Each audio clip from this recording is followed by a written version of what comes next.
আস্তে আস্তে আস্তে দারুণ, খুব সুন্দর মায়েরা। আমি বললাম যাদের মন বৃন্দাবনে আসেনি তারা হলে ধরে করবে। তাহলে কি মন নিয়ে আপনারা কীর্তন শুনছেন চিন্তা করুন।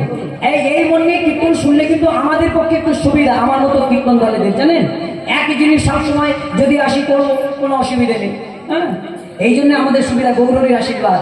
মায়েরা মন দিয়ে শুনতে হবে। এমন এই যে বললাম মন কাদের আসেনি উনি ধরে করবে, সবই সাগুনি ধরে মনটা তাহলে কি মন দিয়ে কীর্তন শুনছেন বুঝেছেন? হ্যাঁ, তাহলে যাদের মন এসে যায় বলুন ধরে করুন তো দেখি। বলে বাবা আবার চিন্তা ভাবনা যদি ভুল হয়, না না যাদের মন এসেছে ধরে করুন। প্রেম সে রাধা রানী কি, শ্যাম সুন্দর কি, বৃন্দাবন ধাম কি, শ্রীধাম বৃন্দাবনে আমরা আমাদের মন নিয়ে আস্তে আস্তে এলাম মায়েরা। এইবার ভগবান বলছেন আমি সব সময় ভক্তের মান রাখার জন্য প্রস্তুত। ভগবান বলছেন আমি সবসময় ভক্তের কৃপা করার জন্য ভক্তের দ্বারে এসে দাঁড়িয়ে থাকি, কিন্তু ভক্ত যদি আমার ডেকে চিনিয়ে বুঝে যদি না দিতে পারে আমি সেই ভক্তের কাছে কোনোদিন ধরা পড়তে পারি না, ধরা দিই না। কিন্তু ভগবান বলছে আমি নিজে বড় নয়, আমি কোনোদিন বড় হতে চাইনি, আমি চাই না। আমার চেয়ে আমার নামটাই হলো বড়, নামের চেয়ে ভক্ত বড়, ভক্তের চেয়ে ভক্তি বড়, ভক্তির চেয়ে প্রসাদ বড়। ওই জন্যে ভগবানের প্রসাদ বাবা মাত্রই সেবা করতে হয়, বিলম্ব করতে নাই। কারণ ভগবানের প্রসাদেই কিন্তু পাপ মুক্ত হওয়া যায় মায়েরা। ওই জন্য ভগবান ভক্তের মান রাখার জন্য লীলা করেছিলেন, তার মধ্যে আমরা অনেক তত্ত্ব পাবো। কিন্তু ভগবান লীলা করেছিলেন কার না, রাধা রানীর মান ভাঙানোর জন্য একটা লীলা করেছিলেন।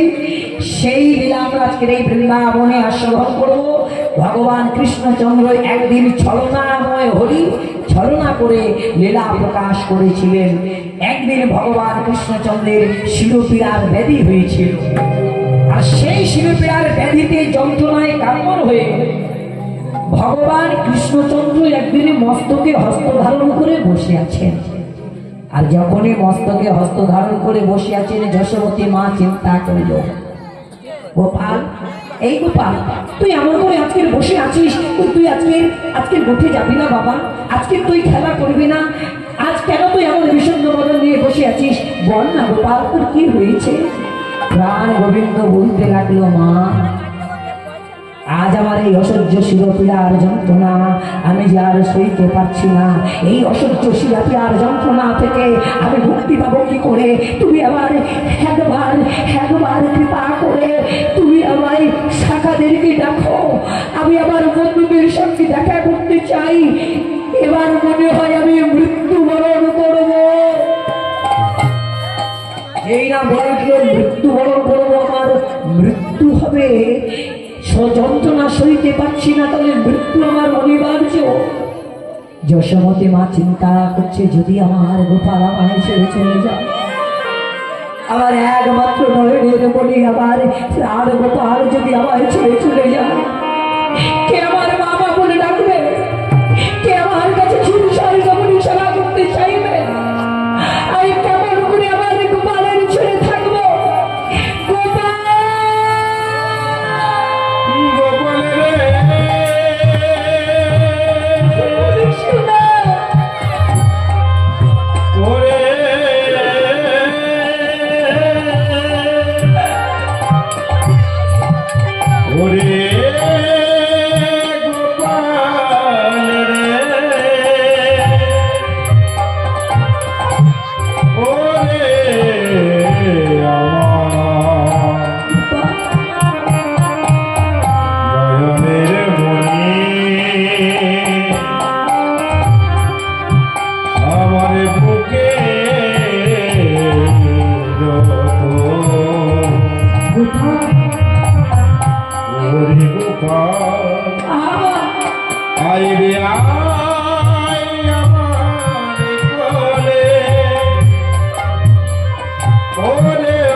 ম্লান গোবিন্দ বলে উঠল, মা তুমি এক কাজ করো, আমার সখাদেরকে তুমি দেখো।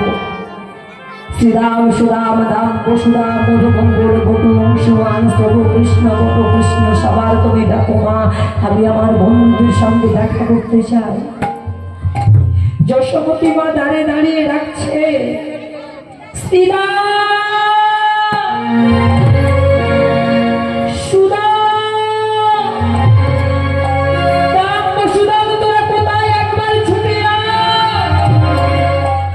যেই না ডাক দিয়েছে শাখাদের কর্ণে যখন পৌঁছে গেল মায়ের কর্তনের ধ্বনি, শাখারা সবাই একসঙ্গে দলবদ্ধ ভাবে যশোমতী মায়ের আঙিনায় চলে এলো।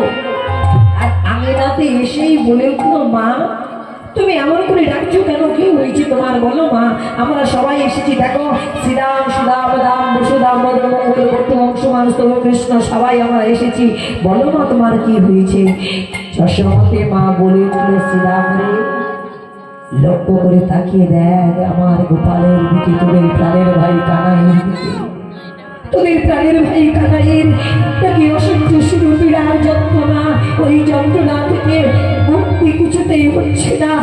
আজ তোদের প্রাণের ভাই কানাই আমার প্রাণ গোপাল চিরদিনের মতো যদি অসহ্য যন্ত্রণায় কাতর হয়ে যদি মারা যায়, কি নিয়ে থাকবো?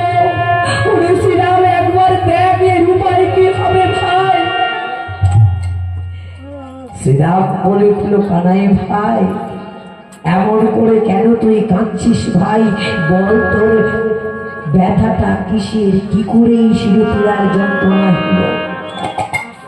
ভগবান কৃষ্ণচন্দ্র বলে উঠল, ওরে শ্রীরাম দাদা আমার এই অসহ্য যন্ত্রণা, আমি মনে হয় আর বাঁচবো না, এইবার মনে হয় আমার মৃত্যু অনিবার্য। যেই না বলেছে সঙ্গে সঙ্গে পিছনে ছিল ওই সুবল শাখা, সুবল শাখা ছুটে এসে ওই প্রাণের ভাই কানাইকে বুকের মধ্যে জড়িয়ে ধরে বলে উঠল, কানাই ভাই বলিস না, এমন করে তুই বলিস না কানাই ভাই, এমন করে যদি যদি তুই চলে যাস তাহলে কি নিয়ে আমরা বাঁচবো, কি করে থাকবো, কি করে ওই বৃন্দাবনে নবরত্ন ফেরুবে আজ নিয়ে যাবো, কি করে ওই ভেরু বস্ত্র ফেরাবো? আর মধ্যাহ্নকালে যদি আমাদের ক্ষুধায় যখন চলে যায়, হে আমাদের ওই বৃন্দাবন লীলার মাঝে আমাদের মধ্যাহ্নকালে অন্ন সেবা দেবে ভাই, একবার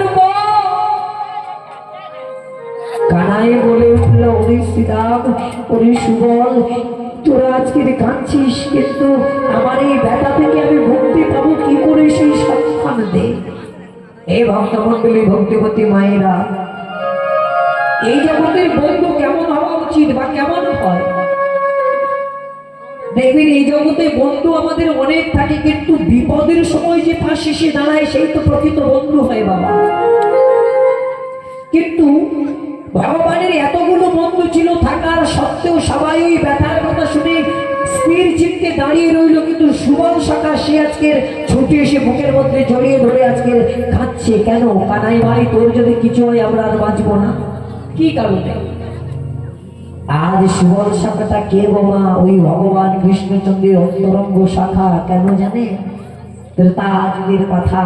ত্রেতা যুগে যেদিন ওই লঙ্কেশ্বর রাবণের সঙ্গে শ্রীরামচন্দ্রের যুদ্ধ হয়েছিল, আর ওই যুদ্ধকালে রামচন্দ্রের বানার হাতে লঙ্কার সমস্ত যোদ্ধাগণ শেষ হয়ে গেল, মৃত্যুবরণ করল।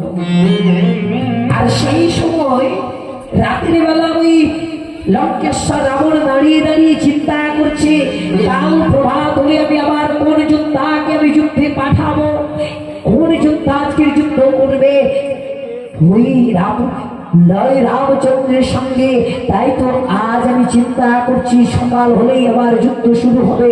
চিন্তা করতে করতে লঙ্কেশ্বর রাবণের নয়ন থেকে এক ফোঁটা করে নয়ন জল পড়ছে। আর দেখতে পেল একটা ছোট্ট 5 বছরের শিশু বালক, যার নাম ছিল তরুণী। তরুণী বলে উঠল, জ্যাঠামশাই, ও জ্যাঠামশাই, তুমি কাঁদছো কেন গো? কি হয়েছে তোমার? বলো না জ্যাঠামশাই, কেন তুমি কাঁদছো? কে রে? জ্যাঠামশাই, আমি তরুণী। কেন এসেছিস বাবা? জ্যাঠামশাই, তুমি আজকে রাজা হয়ে যদি এমন করে চোখের জল ফেলে কাঁদো তাহলে কি ভালো বোঝায়? বলো তুমি কেন কাঁদছো? তরুণী, এমনি এমনি আমার আজ চোখে জল আসেনি বাবা। কেন জানিস? জ্যাঠামশাই, আমি বুঝতে পেরেছি তোমার ছেলে আমার দাদা ইন্দ্রজিৎ দাদা মৃত্যুবরণ করলো বলে তুমি পুত্র শোকে কাঁদছো, তাই তো? বুকের মধ্যে তরুণীকে জড়িয়ে ধরলো। তরুণী, না রে না, আমি পুত্র শোকে কাঁদছি না তরুণী। কেন আজকে আমার নয়নে আমার উপরে অশ্রুধার জানিস বাবা? কাল সকালে আবার আমি কোন যোদ্ধাকে যুদ্ধে পাঠাবো সেই কথা ভাবতে ভাবতে আমার নয়নে যে আজকে অশ্রুধারা হয়ে গেল। জ্যাঠামশাই, কি করে তুমি ভাবলে যে লঙ্কার সমস্ত যোদ্ধাগণ শেষ হয়ে গেছে? এখনো যে একজন যোদ্ধা জীবিত আছে জ্যাঠামশাই। তরুণী, কে সেই যোদ্ধা তুই আমার একবার বল বাবা। তাকে আমি যুদ্ধের আহ্বান করবো। কাল প্রভাতে আমি যুদ্ধে যাওয়ার জন্য তাকে আমি জানাবো, যুদ্ধ করার জন্য আমি তাকে বলবো। বল তরুণী, বল জ্যাঠামশাই। সে অন্য কেউ নয়, সেই যোদ্ধা যে স্বয়ং তোমার সম্মুখে দাঁড়িয়ে। আমি তরুণী, আমি তো এখনো জীবিত আছি। তুমি আমার একবার আদেশ করো, তুমি একবার আমার অনুমতি দাও।